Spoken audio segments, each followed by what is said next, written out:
Hello hi students. कैसे हो सभी। तो कल बेटा हमने मोल कंसेप्ट शुरू किया था। तो कल मोल कंसेप्ट के कुछ रिगार्डिंग मैंने कुछ आपको फार्मूलेज बताए थे कि नंबर ऑफ मोल कैसे कैलकुलेट करते हैं, अगर मोल दिए हों तो मास कैसे कैलकुलेट करते हैं।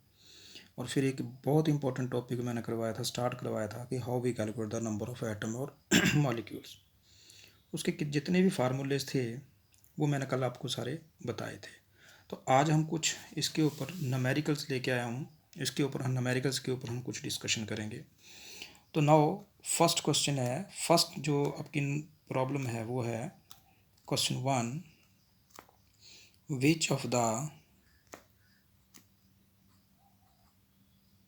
Following has maximum number of molecule. तो सबसे पहले हम ये क्वेश्चन करेंगे। ये कॉम्पिटिटिव एग्ज़ाम में क्वेश्चन आया था। इसके 4 ऑप्शन हैं। A 1 gram of CO2 and option B 1 gram of nitrogen, option C 1 gram of hydrogen and 1 gram of methane।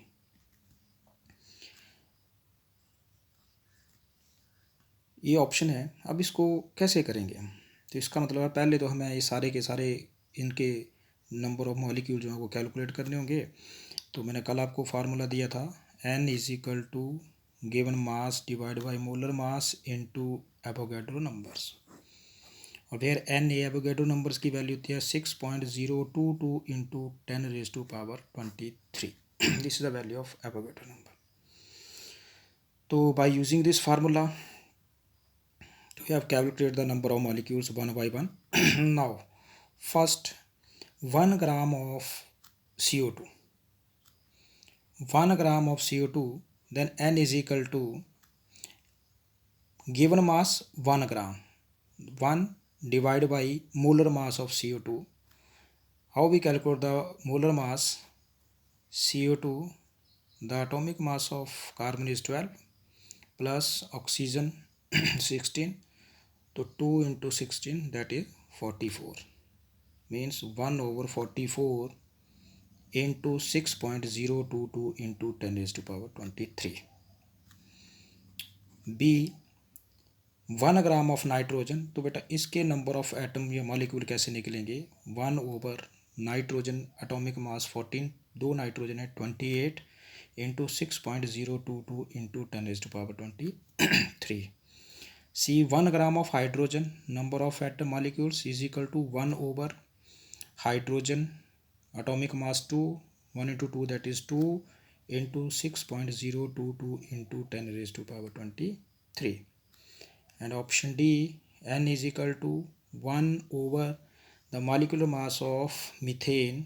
We calculate the molecular mass, carbon 12 plus hydrogen 1 into 4 that is 12 plus 4 that is 16, 1 over 16 into 6.022 into 10⁻23। तो ये calculate हमने number of atom है। तो अब आप लोगों को पता होगा कि इनमें से कौन सा जो है which has the maximum number of molecules. तो जिस नंबर के साथ जो नंबर छोटा नंबर है जो डिवाइड कर रहा है इनको, इसका मतलब उसकी वैल्यू ठीक है। तो यहाँ पर ऑप्शन सी ऑप्शन है।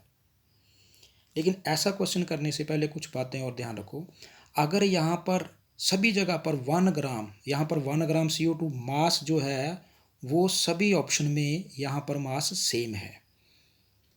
अगर मास इक्वल हो, सेम हो, तब जाके हम ये फार्मूला लगा के और हम देखेंगे कि जिस नंबर का, जिस भी मॉलिक्यूल का, जिस भी कोई भी एटम दिया हो जिसका मोलर मास या एटॉमिक मास सबसे कम हो वो मैक्सिमम। ये एक शॉर्ट ट्रिक है। जिसका मॉलिक्यूलर मास या एटॉमिक मास कम हो वो आपने टिक कर देना है। लेकिन एक बात ध्यान रहे, कई बार क्या होता है ये मास जो है वो चेंज होता है। ये ट्रिक कब काम होगा? तभी काम होगा जब मास जो है, गिवन मास हर एक ऑप्शन का बिल्कुल सेम दिया हो। अगर डिफरेंट डिफरेंट दिए हो तो आप ऐसा कैलकुलेट करोगे और ऐसा कैलकुलेट करने पर जिसके कम होंगे जिसके ज़्यादा होंगे वो ऑप्शन अपने टिक करना है। तो ये था क्वेश्चन फर्स्ट। सेकंड प्रॉब्लम लेते हैं।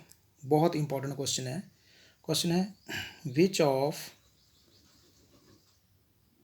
following has largest number of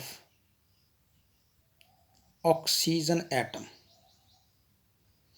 अब आपके पास एक क्वेश्चन है उसके आपने बताना है कि सबसे ज़्यादा ऑक्सीजन एटम किसके हैं, और आपके पास ऑप्शन है first is 1 gram of oxygen atom, second option है 1 ग्राम ऑफ O2, और थर्ड है आपके पास 1 ग्राम ऑफ ओजोन।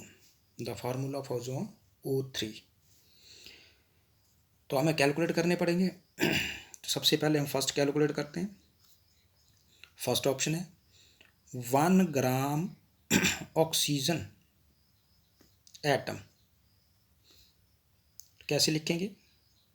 1 ग्राम, 1 आपका मास है, ऑक्सीजन है 16 इसका एटॉमिक मास है, 1/16 एटम ऑफ ऑक्सीजन।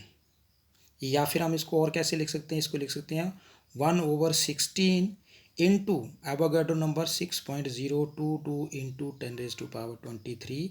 ये बन गए एटम। फर्स्ट के आपके इतने एटम बन गए। सेकंड ऑप्शन है, सेकंड क्वेश्चन है 1 ग्राम ऑफ O2। तो कितना होगा? 1 आपका वेट है, मास है, ओवर O2 16 है, 2 ऑक्सीजन है, तो ये आएगा 32 मोल ऑफ O2। अब ये थोड़ा सा ध्यान रखना यहाँ पर, ये अभी मोल ऑफ O2 आए हैं, तो कितने मॉलिक्यूल होंगे? तो हम इसको लिख सकते हैं 1/32 इंटू 6.022 इंटू 10⁻23 मॉलिक्यूल। ध्यान रखना ये मॉलिक्यूल आए हैं अभी। और हमसे पूछा क्या गया है? हमसे पूछा गया है कि largest number of oxygen atom. तो इसका मतलब इसमें से हमने ऑक्सीजन अभी निकालने हैं। तो यहाँ पर O2 मॉलिक्यूल में कितने ऑक्सीजन हैं? 2। तो 2 into 1/32 multiply by Avogadro number 23 काट दो, कितना आ जाएगा? 1/16 इंटू 6.022 इंटू 10⁻23। ये आए ऑक्सीजन एटम। ये ऑक्सीजन एटम थे। नाउ थर्ड केस है आपके पास। तीसरा केस है 1 ग्राम ऑफ ओजोन। तो इसका क्या होगा? 1/ओजोन 16 है, तो 16 × 3 48 मोल ऑफ O3। और इसको हम लिख सकते हैं 1/48 इंटू 6.022 इंटू 10⁻23 मॉलिक्यूल। ये तो अभी हमने मॉलिक्यूल्स के निकाले, लेकिन हमारे पास क्वेश्चन क्या है? हमारे पास क्वेश्चन है ऑक्सीजन एटम के निकालने। हमने कितने हैं, कौन से नंबर हैं? तो इसका मतलब क्या हो गया? ऑक्सीजन ओजोन 3 से बना, 3 इंटू 1/48 इंटू 6.022 इंटू 10⁻23 ऐड कर दो, ये बनेगा 1/16 इंटू 6.022 इंटू 10⁻23। अब आपने क्या देखा?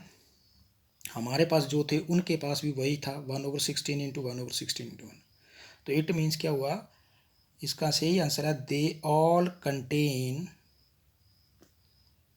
Equal number of atoms. अगर हमारे पास मॉलिक्यूल्स या कुछ पूछा होता अलग तो वो अलग सी चीज़ थी, लेकिन यहाँ पर पूछा था कि लार्जेस्ट या maximum number of oxygen atom. तो ऑक्सीजन एटम कितने हैं? तो सभी में, तीनों में बराबर बराबर है। एक मोल कंसेप्ट से रिगार्डिंग एक और ले लेते हैं, बहुत इंपॉर्टेंट क्वेश्चन है ये, कई बार है। क्वेश्चन नंबर है third, if 3 moles of ethane. Ethane का फार्मूला होता है C2H6। ये कैसे आता है इसका मैं एक लेक्चर दूंगा आपको कि ऑर्गेनिक में ये IPC नेम कैसे बनते हैं। गिवन है 3 moles of ethane and the formula of ethane is C2H6। Calculate क्या करना हमने? फर्स्ट कैलकुलेट करना है number of moles of carbon atom. सबसे पहले हमने number of moles of carbon atom calculate करने, दूसरे पे हमने number of moles of hydrogen atom, और थर्ड नंबर ऑफ मॉलिक्यूल्स। देखो तीनों में ही फर्क है, molecules of ethane that is C2H6।